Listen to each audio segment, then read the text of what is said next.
જય શ્રી કૃષ્ણ મિત્રો, આજે ચૈત્રી પૂર્ણિમા હનુમાન જયંતીના શુભ દિવસે આ વિડીયોમાં હનુમાન બાહુકાનો પાઠ કરીશું। હનુમાન બાહુકા એટલે શ્રી હનુમાનજીની સ્તુતિ, જેની રચના ગોસ્વામી તુલસીદાસજીએ કરી હતી। હનુમાન બાહુકાનો પાઠ કરવાથી તન મનના તમામ રોગ નાશ પામે છે, મનવાંછિત ફળની પ્રાપ્તિ થાય છે। હનુમાન બાહુકાનો પાઠ કરવાથી ભક્તની આસપાસ એક રક્ષણાત્મક કવચ બને છે, જેના કારણે કોઈ નકારાત્મક ઉર્જા તેને સ્પર્શી શકતી નથી। હનુમાન બાહુકાના 44 ચરણોનો પાઠ કરનાર વ્યક્તિના શારીરિક અને માનસિક દરેક પ્રકારના કષ્ટ દૂર થાય છે। એક વખત સંત તુલસીદાસજીને હાથમાં વાની પીડા ઉપડી અને શરીર પર ફોલ્લા થઈ આવ્યા, જેના લીધે તુલસીદાસજીને અત્યંત કષ્ટદાયક પીડા થતી હતી। દવા, દારૂ, મંત્ર, તંત્ર, હકીમ, વૈધ વગેરે અનેક ઉપાયો કર્યા, પરંતુ તેમાં કોઈ ફરક પડ્યો નહીં।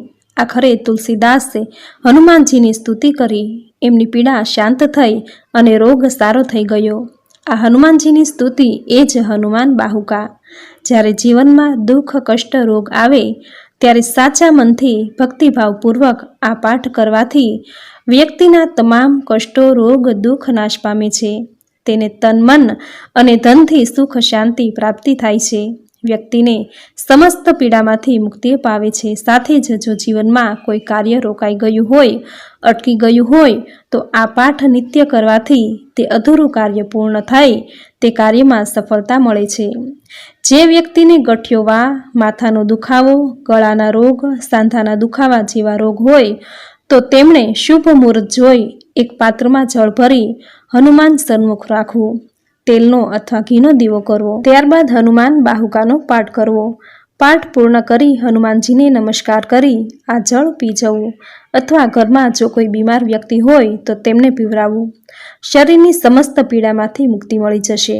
આ રીતે સળંગ 21 કે 26 દિવસ અથવા પોતાની ક્ષમતા મુજબ નિત્ય અથવા સંકલ્પ લીધો હોય એટલા શનિવાર હનુમાન બાહુકાનો પાઠ કરવાથી હનુમાનજી સમસ્ત પીડાઓમાંથી મુક્તિ અપાવશે, તન, મન અને ધનથી સુખ, શાંતિ, સમૃદ્ધિ આપશે। તો મિત્રો, આ હતું હનુમાન બાહુકા પાઠ કરવાનું મહાત્મ્ય। હવે સાંભળશું હનુમાન બાહુકાની સ્તુતિ। બોલો બજરંગ બલીની જય। જેના શરીરનો રંગ પ્રભાતના સૂર્ય સમાન તેજસ્વી છે, જે સમુદ્ર પાર કરીને શ્રી રઘુપતિના દુઃખ દૂર કરે છે, અને જે અત્યંત ભયાનક મુખવાળા, જાણે કે કાળના પણ કાળ છે, એવા પરમ રામ ભક્ત શ્રી હનુમાન, કે જેમણે સોનાની નગરી લંકા જેવી લંકાને પણ સળગાવી મૂકી હતી અને અહંકારથી ભરેલા બળવાન રાક્ષસોનો પણ નાશ કર્યો હતો, તેવા પવનપુત્ર હનુમાનની ભક્તિ કરવાથી તેઓ સહેલાઈથી ભક્તોની ભલાઈ કરે છે, તથા તેની ભક્તિ કરવાથી, પ્રણામ કરવાથી, સ્મરણ કરવાથી તથા નામ જપ કરવાથી ભક્તોના મોટામાં મોટા સંકટો પણ હરે છે। આ શ્રી હનુમાન સુમેરુ પર્વત જેવા શરીરવાળા અને કરોડો સૂર્ય સમાન પ્રકાશવાન, વિશાળ હૃદયવાળા, અત્યંત બળવાન ભુજાવાળા અને વ્રજ જેવા નખ તથા શરીરવાળા છે। એમની આંખ પીળી છે અને મોં, જીભ તથા દાંત અત્યંત વિકરાળ છે। એમના વાળ ભૂરા રંગના અને પૂંછ એકદમ કઠોર તથા દુષ્ટોનો નાશ કરે તેવી છે। તુલસીદાસજી કહે છે કે એવા શ્રી પવનસુત હનુમાનની મૂર્તિ જેના હૃદયમાં હોય તેની પાસે દુઃખો સપનામાંય આવતા નથી। પવનસુત શ્રી હનુમાન શિવ, કાર્તિક સ્વામી, પરશુરામ, દેવતાઓ અને દૈત્યો બધાને યુદ્ધમાં હરાવી શકે એવા યોદ્ધા છે। વેદો પણ કહે છે કે હનુમાનજી પૂરી શક્તિવાળા, ચતુર, કીર્તિવાન અને યશસ્વી યોદ્ધા છે। શ્રી રઘુનાથજીએ પણ એમના શ્રી મુખે હનુમાનજીની અપાર પ્રશંસા કરી છે। તુલસીદાસજી કહે છે કે શ્રી હનુમાનજી વિના રાક્ષસોનો નાશ કરનાર બીજો કોણ છે? ભગવાન શ્રી સૂર્યનારાયણ પાસે હનુમાનજી વિદ્યા અભ્યાસ માટે ગયા હતા, ત્યારે તેમને બાળક સમજીને સૂર્ય ભગવાને કહ્યું કે હું સ્થિર રહી શકતો નથી, એટલે સામ સામે બેઠા વગર વિદ્યા કેવી રીતે ભણાવું?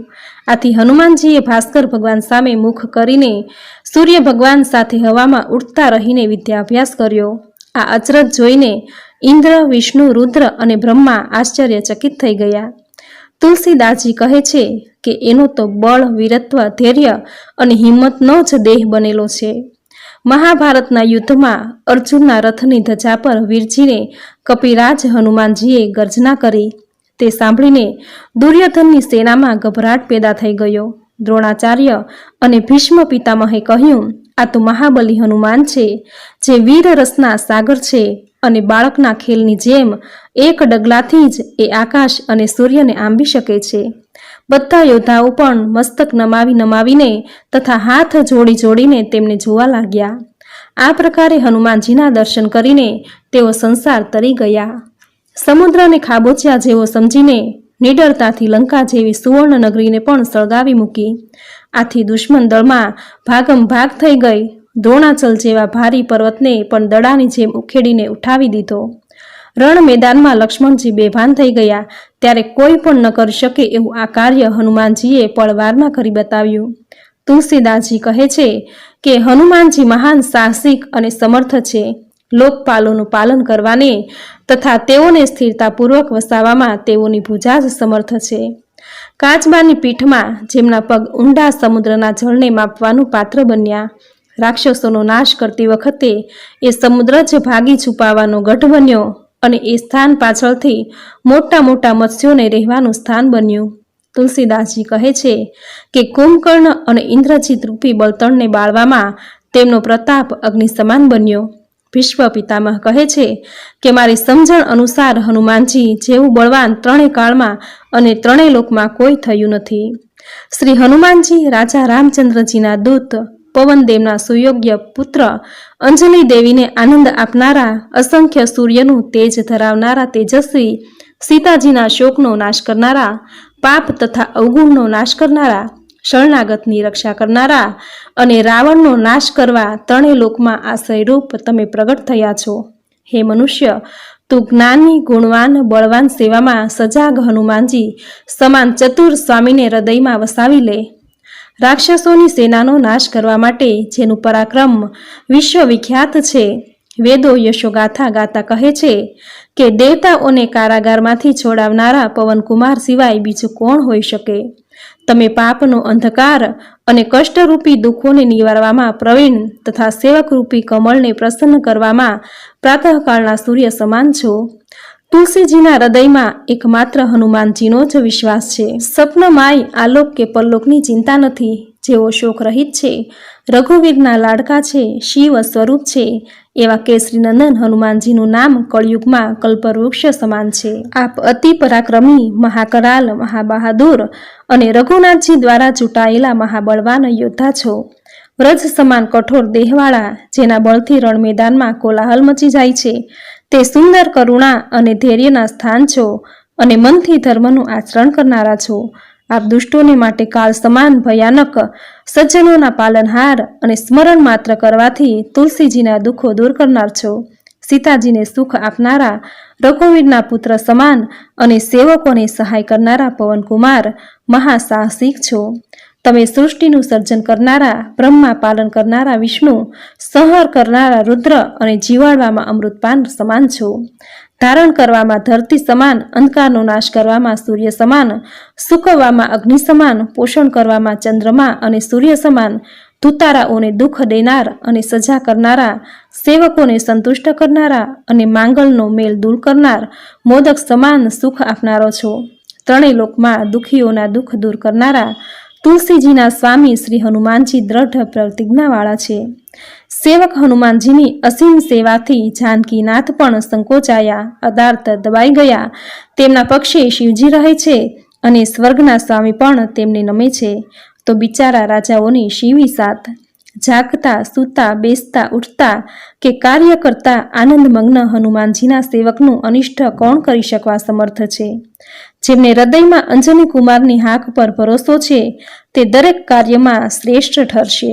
જેમના હૃદયમાં હનુમાનજીની હાક ઉલ્લાસ ભરી દે છે, તેના પર પોતાના ગુણો અને પાર્વતીજી સહિત ભગવાન શંકર, સમસ્ત લોકપાલો, શ્રી રઘુવીર, જાનકી અને લક્ષ્મણજી પ્રસન્ન રહે છે. તુલસીદાસજી કહે છે કે આવા શોક રહિત ભક્તને પછી લોક પરલોકમાં કે ત્રણેય લોકમાં કોઈ પણ યોદ્ધાને આશ્રિત રહેવાની લાલસા રહેશે ખરી?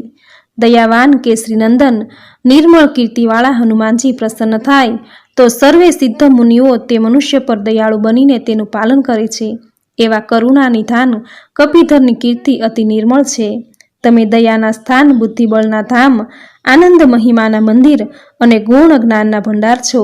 રાજા રામજીના સ્નેહી, શંકરજીના રુદ્રરૂપ અને તમારું નામ લેવાથી અર્થ, ધર્મ, કામ અને મોક્ષ આપનારા છો. હે હનુમાનજી, તમે તમારી શક્તિથી શ્રી રઘુનાથજીના શીલ સ્વભાવ, લોકરીતિ અને વેદ વિધિના પંડિત છો. મન, વચન, કર્મ એમ ત્રણેય પ્રકારથી તુલસી તમારો દાસ છે. તમે ચતુર સ્વામી છો, અર્થાત બહાર અને અંદરની સર્વ બાબતોના જ્ઞાતા છો. હે કપિરાજ, મહારાજ રામચંદ્રજીનું કાર્ય મનથી પણ દુર્ગમ હતું, તે કાર્યને આપે દેહની શક્તિથી સુલભ કરી દીધું. હે કેસરી કિશોર, આપ દેવતાઓને કારાગૃહમાંથી છોડાવનારા અને સંગ્રામ ભૂમિમાં કોલાહલ મચાવનારા છો. આપની બિરદાવલી યુગોથી સંસારમાં ગવાતી રહેશે. હે જબરજસ્ત યોદ્ધા, આપનું બળ તુલસી માટે કેમ ઘટી ગયું? જેને સાંભળીને સાધુઓ સંકોચાઈ રહ્યા છે અને દુષ્ટ લોકો પ્રસન્ન થઈ રહ્યા છે. હે અંજની કુમાર, મારી બગડેલી વાત આપ એવી રીતે સુધારો છો કે આપ પ્રસન્ન થતાં જ તે સુધરી જાય છે. હે હનુમાનજી, આપ જ્ઞાન શિરોમણી છો. સેવકોના મનમાં આપ સદા નિવાસ કરો છો. હું ક્યાં કોઈને ફેંકું છું કે બગાડું છું? તમે કયા કારણથી મારા પર અપ્રસન્ન રહો છો? હું તો આપનો દાસ છું. હે સ્વામી, આપે મને સેવકના સ્થાનથી વંચિત કરી દીધો છે. એમાં તુલસીના વંશમાં કંઈ નથી. મને હૃદયથી હારી ગયું હોય તો આપ મારો અપરાધ સંભળાવી દો, જેથી આગળ જતાં હું સાવધ થઈ જાઉં.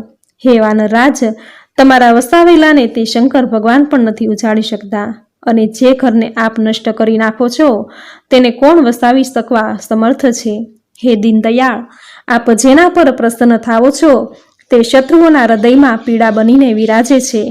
તુલસીદાસજી કહે છે, તમારું નામ લેવાથી સર્વ સંકટ અને દુર્ભાવનાના કરોળિયાના ઝાડાની જેમ ફાટી જાય છે.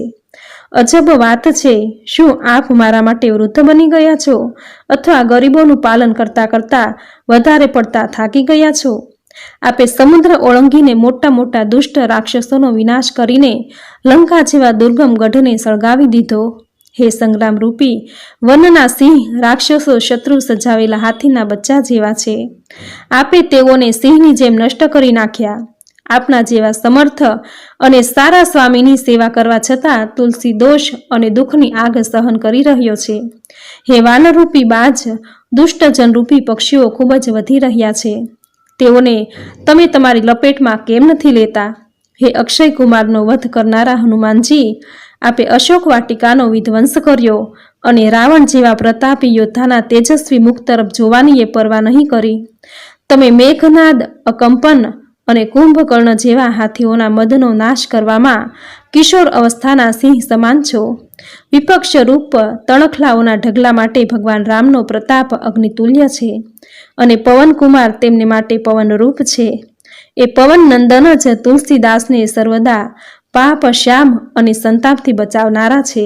હે મહાબલી હનુમાનજી, આપ આપની પ્રતિજ્ઞા ભૂલતા નથી, જેને સમસ્ત સંસાર જાણે છે. આપ મનથી વિચારો, આપનો કૃપાપાત્ર માનવી બાધા રહિત અને સદા પ્રસન્ન ન રહેવો જોઈએ. હે સ્વામી કપિરાજ, તુલસી કદી સેવાને યોગ્ય હતો? ક્યાં ચૂક થઈ ગઈ છે? આપની સાહેબીને સાંભળો, અને અપરાધી સમજતા હો તો મારી સહસ્ત પ્રકારની દુર્દશા દૂર કરો, પરંતુ જે લાડુથી મરતો હોય તેનો વિષ ન આપો. હે મહાબલી, પવનજીના લાડકા, રઘુનાથજીના પ્યારા, મારી બાહુની પીડાઓને શીઘ્ર દૂર કરો. હે દીનબંધુ, તમારા પર વારી જાઓ. બાળકને જોઈને આપે બાળ સુલભ સ્વભાવથી જ મને અપનાવ્યો અને માયા રહિત અનોખી દયા કરી. વિચારો કે તુલસી તમારો દાસ છે, તેને આપનો જ ભરોસો, આપનું જ બળ અને આપની જ આશા છે. અત્યંત ભયાનક કલિકાળે કોને બેચેન નથી કર્યા? એ બળવાના પગ મારા મસ્તક પર જોઈને આપ હટાવી દો. હે કેસરી કિશોર, બેજોડ વીર, આપ રણમાં હાહાકાર મચાવનારા છો. રાહુની માતા સિંહિકાની જેમ બાહુની પીડાને પછાડીને મારી નાખો. હે કેસરી કુમાર, આપ ઉજળી ગયેલા સુગ્રી વિભીષણને વસાવવાવાળા અને વસેલા રાવણને ઉજાડવાવાળા છો. તમારા એ બળનું સ્મરણ કરો. હે રામદૂત, રામચંદ્રજીના સેવકો માટે આપ કલ્પ વૃક્ષ સમાન છો, અને મારા જેવા દીન દુર્બલોનો તમારો જ સહારો છે. હે મહાવીર, તુલસીના માથા પર આપ જેવા સમર્થ સ્વામી વિદ્યમાન હોય છતાંય તે મરી રહ્યો છે. વારી જાઉં છું. મારી ભુજા વિશાળ તળાવ જેવી છે અને આ પીડા તેમાં રહેલા જળચરો જેવી છે. 100 મગરીઓ સમાન આ પીડાને પકડીને તેનું મુખ ફાડી નાખો. મારામાં રામચંદ્રજી તરફ સ્નેહ, રામચંદ્રજીની ભક્તિ, રામ, લક્ષ્મણ અને જાનકીની કૃપાથી સાહસ, મુશ્કેલીઓ સામે લડવાની હિંમત છે. અતઃ મારા શોક સંકટોને દૂર કરો. આનંદરૂપી વાનર રોગરૂપી અપાર સમુદ્રને જોઈને મનમાં હિંમત હારી ગયા છે. જીવરૂપી જામવતને આપ પર પૂરો ભરોસો છે. હે કૃપાલુ, તુલસીના સુંદર પ્રેમરૂપી પર્વત પરથી કૂદો. શ્રેષ્ઠ સ્થાનરૂપી સુમેરી પર્વત પર બેઠેલા જીવરૂપી જામવંતજી પ્રતીક્ષા કરી રહ્યા છે. હે મહાબલી યોદ્ધા, મારી બાહુની પીડારૂપી લંકિનીને લાત મારીને કેમ નથી મારતા? લોક, પરલોક અને ત્રણેય લોકમાં ચારે નેત્રોથી હું જોઉં છું કે આપ સમાન યોગ્ય કોઈ દેખાતું નથી. હે નાથ, કર્મ, કાલ, લોકપાલ તથા સંપૂર્ણ સ્થાવર જંગમ જીવ સમૂહ તમારા જ હાથમાં છે. તમારા મહિમાને વિચારો. હે દેવ, તુલસી તમારો નિકટનો સેવક છે. તેના હૃદયમાં તમારો નિવાસ છે અને એ ભારે દુઃખ અનુભવી રહ્યો છે. વાત વ્યાધિથી પીડિત બાહુની પીડા કવચની લાત સમાન છે. એનાથી ઉત્પન્ન થયેલી જળને શોધીને વાંદરી ખેલથી ઉખેડી નાખો. કર્મરૂપી ભયાનક કંસ રાજાના ભરોસે બકાસુરની બહેન પૂતના રાક્ષસી શું કોઈથી ડરવાની છે? બાળકોને મારવાથી ભયાનક લાગતી જેની લીલા કહી ન શકાય તેવી છે. તે પોતાના બાહુબળથી નાના બાળકોને છેતરશે. આપ જ વિચારીને જુઓ, એ સુંદર રૂપ લઈને આવી છે. જો તે આપ જેવા ગુણવાનના પાનારે પડશે તો તેના સર્વ પાપ ટળી જશે. હે મહાબલી કપિરાજ, તુલસીના બાહુની પીડા પૂતના રાક્ષસી સમાન છે અને આપ બાળકૃષ્ણ છો એ આપના વારથી જ મરશે. આ કઠિન પીડા તંત્રિકના પ્રતાપરૂપ છે કે સમય, ક્રોધ અથવા ત્રિદોષના મારા ભયંકર પાપોનું પરિણામ છે. દુઃખ કે છેતરપિંડીની છાયા છે. મારણાદિ પ્રયોગ કે મંત્રતંત્ર રૂપી વૃક્ષનું ફળ છે. અરે મનની મેલી પાપી પૂતના ભાગી જા, નહીં તો હું ડંકાની ચોટ પર કહું છું કે તું કપિરાજનો સ્વભાવ જાણીને પાગલ બની જશે. જો બાહુની પીડા રહે તો મહાવીર બળવાન હનુમાનજીના સોગંદ આપું છું, અર્થાત હવે એ રહી શકે તેમ નથી. સિંહિકાના બળનો સંહાર કરીને, સુરસાના છળને સુધારીને, લંકિનીને મારીને ફેંકી દીધી અને અશોક વાટિકાને ઉજાડી દીધી. લંકાપુરીને સળગાવી દઈને, મગરીને વિદીર્ણ કરીને, વારંવાર રાક્ષસ સેનાનો વિનાશ કરી દીધો. યમરાજનું ખડગ અર્થાત પડદા ફાડીને મેઘનાદની માતા અને રાવણની પટરાણી મંદોદરીને રાજમહેલની બહાર કાઢી. હે મહાબલી કપિરાજ, તુલસી બહુ વિચારમાં પડી ગયા છે કે કયા સંકોચમાં પડીને આપે કેવળ મારા બાહુની પીડાના ભયને નિવાર્યો નથી. હે વીર, આપના બાળપણના પરાક્રમ સાંભળી ધીરજવાન પણ ભયભીત બની જાય છે. ઇન્દ્ર, સૂર્ય અને રાહુ પોતાના દેહની શોક રહિત બનીને વસે છે અને આપનું નામ લેતા કોઈનું દુઃખ રહી શકતું નથી. સામ, દામ અને ભેદ નીતિના વિધાન તથા વેદ પુરાણથી સિદ્ધ થયું છે કે ચોર શાહુકારની ચોટલી કપિનાથના હાથમાં રહેલી છે. તુલસીદાસજીના હાથની પીડા આટલા દિવસથી રહી છે એ આપની આળસને આભારી છે અથવા ક્રોધ, પરિહાસ કે શિક્ષા છે? હે ગરીબોનું પાલન કરવાવાળા કૃપાનિધાન, હું ટુકડા અન્ન માટે દરિદ્રવશ થરથર ભટકતો હતો અને મને બોલાવીને પોતાના બાળક સમાન મારું પાલન પોષણ કર્યું છે.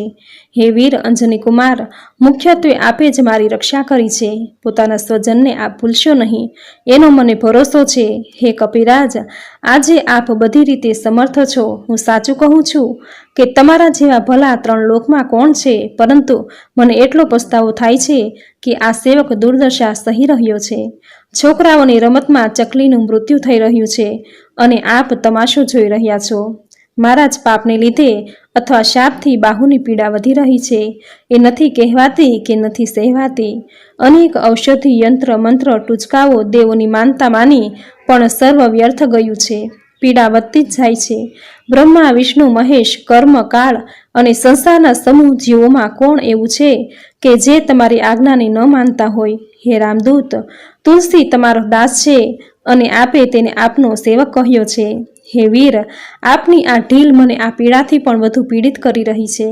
આપ રાજા રામચંદ્રજીના દૂત, પવનદેવના સુપુત્ર, બળવાના હાથ પગવાળા અને નિરાશ્રિતના સહાયક છો. આપના સુંદર યશની કથા વિખ્યાત છે. વેદ આપની યશ ગાથા ગાય છે અને રાવણ જેવો ત્રિલોક વિજયી યોદ્ધો આપના મુક્કાથી ઘાયલ બની ગયો છે. આટલા મોટા યોગ્ય સ્વામીનો અનુગ્રહ પામવા છતાં આપનો શ્રેષ્ઠ સેવક તન, મન અને વચનથી દુઃખી થઈ રહ્યો છે. તુલસીને આ થોડીક બાહુની પીડાથી બહુ ગ્લાનિ થઈ રહી છે. મારા કયા પાપને લીધે યા ક્રોધથી આપનો પ્રત્યક્ષ પ્રભાવ લુપ્ત થઈ ગયો છે. દેવી દેવતા, દૈત્ય, મનુષ્ય, મુનિ, સિદ્ધ અને નાગ આદિ નાના મોટા જેટલા જળ ચેતન જીવ છે તથા પૂતના રાક્ષસી અને બધા કુટિલ પ્રાણીઓ છે તે બધા જ રામદૂત પવનકુમારની આજ્ઞા શિરોધાર્ય કરે છે. ભીષણ યંત્ર મંત્ર, છળ કપટ તથા કુષ્ઠ રોગોનું આક્રમણ હનુમાનજીની આણ થતાં જ પોતાનું સ્થાન છોડી દે છે. મારા ખોટા કર્મ પર ક્રોધ કરો, તુલસીને શિખામણ આપો અને જે દોષ મને દુઃખ આપે છે તેને સુધારો. આપના બળ થકી યુદ્ધમાં વાનરોએ રાવણને જીતી લીધો અને આપના જ બળથી રાક્ષસો નષ્ટ ભ્રષ્ટ થઈ ગયા. આપના જ બળથી રામચંદ્રજીએ દેવતાઓનું કાર્ય પૂર્ણ કર્યું અને આપે જ રઘુનાથના સમાજને સંપૂર્ણ રીતે શણગાર્યો. આપના ગુણગાન સાંભળીને દેવતાઓ રોમાંચિત બની જાય છે અને બ્રહ્મા, વિષ્ણુ, મહેશની આંખો છલકાઈ ઉઠે છે. હે વાનરોના સ્વામી, તુલસીના માથા પર હાથ ફેરવો. આપ જેવા મર્યાદાની લાજ રાખનારનો દાસ કદી દુઃખી હોતો નથી. તમારા ટુકડા પર ઉછર્યો છું. મારી ભૂલ થઈ હોય તો મને મૌન ન રહેશો. હું કુમારગી બે કોડીનો છું, પણ તમે મારી તરફ જુઓ. હે ભોલેનાથ, તમારા ભોળપણથી તમે થોડાક દોષથી ક્રોધિત થઈ જાઓ છો તો તમે સંતુષ્ટ થઈ મારું પાલન કરી મને વસાવો. મને તમારો સેવક સમજી મારી દુર્દશા થતી અટકાવો. તમે જળ છો તો હું માછલી છું. તમે માતા છો તો હું નાનકડો બાળક છું. મોડું ન કરો, મને તમારો જ સહારો છે. બાળકને વ્યાકુળ જાણીને પ્રેમની પરખ કરીને મારી રક્ષા કરો. તુલસીની બાંહ પર પોતાની લાંબી પૂંછડી ફેરવો, જેથી પીડા થોડી શમી જાય. રોગો, ખરાબ યોગો અને દુષ્ટ લોકોએ મને એ રીતે ઘેરી લીધો છે જેમ દિવસે વાદળોનો ગાઢ સમૂહ આકાશમાં છવાઈ જાય છે. પીડારૂપી જળ વરસાવીને તેઓએ ક્રોધિત થઈને મને વિના અપરાધ મૂર્છિત કરી દીધો છે. હે દયા નિધાન મહાબળવાન હનુમાનજી, આપ હસીને જુઓ અને લલકારીને વિપક્ષી સેનાને તમારી ફૂંક માત્રથી ઉડાડી નાખો. હે કેસરી કિશોર વીર, તુલસીને કુરોગરૂપી રાક્ષસ ખાઈ રહ્યો છે. આપ મારી રક્ષા કરો. હે ગોસ્વામી હનુમાનજી, આપ શ્રેષ્ઠ સ્વામી અને સદા શ્રી રામચંદ્રજીના સેવકોના પક્ષમાં રહેવાવાળા છો. આનંદ મંડળના મૂળ બે અક્ષરો એણે માતા પિતાની જેમ મારું પાલન કર્યું છે. હે બાહુને આશ્રય આપનારા, બાહુની પીડાથી બધો આનંદ ભૂલીને હું દુઃખી બનીને પુકારી રહ્યો છું. હે રઘુકુલના વીર, પીડાઓને દૂર કરો, જેથી દુર્બલ અને પંગુ થઈને પણ હું આપના દરબારમાં પડી રહું છું. ન જાણે કાળની ભયાનકતા છે કે કર્મોની કઠણાઈ છે, પાપનો પ્રભાવ છે કે સ્વાભાવિક વાતની ઉન્મત્તતા છે. રાત દિવસ હું ખૂબ પીડાઈ રહી છે. જે સહન થતી નથી અને પીડાએ એ બાહુને પકડી લીધી છે, જેને પવનકુમારે પકડી હતી. તુલસી રૂપી વૃક્ષ તમારું જ ઉછરેલું છે. એ 3 તાપોની જવાળાથી સળગીને બળી રહ્યું છે, જેની તરફ જોઈને આપ કૃપારૂપી જળ છાંટો. હે દયાનિધાન રામચંદ્રજીના દૂત, તમે ભૂતોની મારી આ પારકાની સઘળી રીતો જાણો છો. પગની પીડા, પેટની પીડા, બાહુની પીડા અને મુખની પીડા, આખું શરીર પીડામય થઈને જીર્ણ શીર્ણ બની ગયું છે. દેવતા, પ્રેત, પિતૃ, કર્મ, કાલ અને દુષ્ટ ગ્રહનો પ્રભાવ બધા ભેગા થઈને મને પીડી રહ્યા છે. તમારા પર વારી જાઉં છું. હું તો નાનપણથી જ તમારા હાથે વિના મૂલ્યે વેચાઈ ગયો છું અને મેં મારા કપાળમાં રામ રામનો આધાર લખી દીધો છે. હાય રાજા રામચંદ્રજી, કોઈની એવી દશા થઈ છે કે અગત્ય મુનિનો સેવક ગાયની ખરી જેવા ખાબોચિયામાં ડૂબી ગયો હોય. બાહુની પીડા રૂપ નીચ સુબાહુ, દેહથી આસક્તિ રૂપ મારીની રક્ષા રાક્ષસ અને તાડકા રૂપી મુખની પીડા રોગરૂપી રાક્ષસો સાથે મળી ગયા છે. હું રામ રામના જપરૂપી યજ્ઞ પ્રેમથી કરવા માંગુ છું, પણ કાલદૂત સમાન આ ભૂતો શું મારા કાબુમાં રહે તેમ છે? સંસારમાં જેની મોટી નામના થઈ રહી છે તે મને બંને અક્ષર સ્મરણે કરવાથી તે મારી સહાયતા કરશે. હે તુલસી, તું તાડકાનો વધ કરનારા મોટા યોદ્ધાનું સ્મરણ કર અને તેને પોતાના બાણનું નિશાન બનાવીને વડના ફળની જેમ ખોરવી દેશે. હું બાલ્ય અવસ્થાથી જ સરળ મનથી રામચંદ્રજીનો બન્યો છું. મુખથી રામ નામ લેતા ટુકડો ટુકડો માગીને ખાતો હતો. યુવાનીમાં લોક રિવાજમાં પડીને અજ્ઞાનવશ રાજા રામચંદ્રજીના ચરણોની પવિત્ર પ્રીતિને અસાર સંસારમાં કૂદીને તોડી બેઠા. તે સમયે ખોટા ખોટા આચરણો કરવા છતાં અંજની કુમારે મને અપનાવ્યો અને રામચંદ્રજીના પુનિત હાથો દ્વારા સુધાર્યો. હું તુલસી ગોસાઈ બન્યો, પાછલા ખરાબ દિવસો ભૂલી ગયો, પરંતુ તેનું જ ફળ હું આજે સારી રીતે ભોગવી રહ્યો છું. ભોજન વસ્ત્ર રહિત ભયંકર વિષાદમાં ડૂબેલો મને દિન દુર્બલ જોઈને એવો કોણ હશે જે હાય હાય નહીં કરે? એવા અનાથ તુલસીને દયાસાગર સ્વામી રઘુનાથજીએ સનાથ કરીને પોતાના સ્વભાવ અનુસાર ઉત્તમ ફળ આપ્યું. એમાં આ નીચ મનુષ્ય પ્રતિષ્ઠા મેળવીને ફૂલાઈ ગયો અને તનમન તથા વચનથી રામજીનું ભજન છોડી દીધું. એટલે જ દેહમાં ભયંકર રોગરૂપે રામચંદ્રજીનું નમક ફૂટી ફૂટીને બહાર નીકળતું દેખાઈ રહ્યું છે. જાનકી જીવન રામચંદ્રજીનો દાસ બનીને હું સંસારમાં જીવું છું અને મરવા માટે કાશી તથા ગંગાજળ છે, એ રીતે તુલસીના બંને હાથમાં લાડુ છે. જેના જીવવા મરવાનું કોઈ દુઃખ નથી. બધા મને સાચું કે જૂઠો રામનો જ દાસ કહે છે અને મારા મનમાં પણ એ વાતનો ગર્વ છે કે હું રામચંદ્રજીને છોડીને ન શિવનો ભક્ત છું કે ન વિષ્ણુનો. શરીરની મહાપીડાથી હું વિકળ બની રહ્યો છું. એને રઘુનાથજી સિવાય કોણ દૂર કરી શકશે? હે હનુમાનજી, સ્વામી સીતાનાથજી આપના નિત્ય સહાયક છે અને હિતોપદેશ માટે શિવજી ગુરુ છે જ. મને તો તન મન અને વચનથી આપના ચરણોની શરણ છે. તમારા ભરોસે મેં દેવતાઓને દેવતા માન્યા નથી. રોગ કે પ્રેત દ્વારા ઉત્પન્ન થયેલી અથવા કોઈ દુષ્ટ તત્વના ઉપદ્રવથી થયેલી આ પીડાને દૂર કરીને તુલસીને પોતાનો સાચો સેવક જાણીને એની શાંતિ કરો. હે કપિનાથજી, રઘુનાથ, ભોળાનાથ અને ભૂતનાથ, રોગરૂપી મહાસાગરને ગાયની ખરી સમાન ખાબોચિયા જેવો કેમ નથી કરી નાખતા? હું હનુમાનજીને, સુજાન રાજા રામજીને અને કૃપા નિધાન શંકરજીને કહું છું, તે સાવધાન થઈને સાંભળો. આમ જોવા જઈએ તો વિધાતાએ આખી દુનિયાને હર્ષ, વિષાદ, રાગ, દ્વેષ, ગુણ અને દોષમય બનાવી છે. તેઓ કહે છે કે માયા, જીવ, કાળ, કર્મ અને સ્વભાવ રચનારા રામચંદ્રજી છે. એ વાતને મેં હૃદયપૂર્વક સત્ય માની છે. હું વિનંતી કરું છું કે મને સમજાવો કે તમારાથી શું નથી થઈ શકતું. છતાંય હું એ જાણીને મૌન થાઉં છું કે મેં જે વાવ્યું છે તે જ મારે કાપવાનું છે. બોલો બજરંગ બલીની છે. તો મિત્રો, આપણે સાંભળ્યો હનુમાન બાહુકા પાઠ ગુજરાતી ભાવાર્થમાં. આ 44 પદના ચમત્કારિક સ્તોત્ર હનુમાન બાહુકાનો પાઠ શારીરિક, માનસિક, આર્થિક અને કૌટુંબિક આ તમામ કષ્ટમાંથી મુક્તિ અપાવે છે. આથી નિત્ય આ પાઠ જરૂર કરવો. મિત્રો, નિરંતર ઈશ્વરનું નામ સ્મરણ જ દરેક આધિવ્યાધિ ઉપાધિને ટાળવાનું અમોઘ શાસ્ત્ર છે. આ ચમત્કારિક હનુમાનની સ્તુતિ એટલે હનુમાન બાહુકાનો પાઠ. મિત્રો, આપણા ગુજ્જુ પરિવારના દરેક દર્શક મિત્રોને, દરેક ભાઈ બહેનોને હનુમાન બાહુકાનો આ પાઠ સાંભળ્યાની ફળશ્રુતિ રૂપે દરેકના દુઃખ દર્દ દૂર થઈ શ્રી કષ્ટભંજન હનુમાનજી મહારાજની કૃપા દ્રષ્ટિ હંમેશા તેમના પર બની રહે તેવી પ્રાર્થના સાથે દરેક દર્શક મિત્રોને મારા જય શ્રી કૃષ્ણ.